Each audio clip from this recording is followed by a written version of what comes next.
Hello, this is Jim from ams OSRAM. I wanted to talk about capacitive sensing. Quick review of capacitors. A capacitor is a two-terminal passive device that stores electrical energy. It comes in all different shapes and sizes and form factors, and capacitive sensors can be used to sense presence, physical proximity, and fluid levels. Application example. Let's say you want to sense the water level in any of these home and consumer applications. A water dispenser, evaporator, steamer, boiler, etc.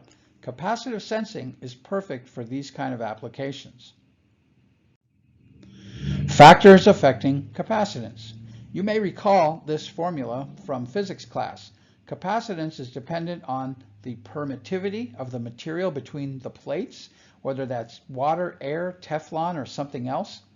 It also depends on the surface area of the conducting plates and the distance between the conducting plates. Fluid level sensing setup. Here we start with the AS8579 capacitive sensor, and it's connected to two electrodes on either side of this beaker.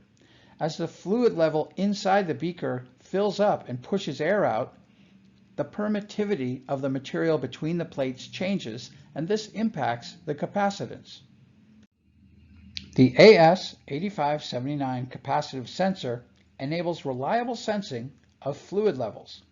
It's accurate with up to 14 bits of resolution. It's touchless, so there's no wear and tear or friction on the system. It has up to 10 independent measurement lines and supports these functional and automotive standards. For more information on the AS8579, please visit mouser.com. Thank you for watching.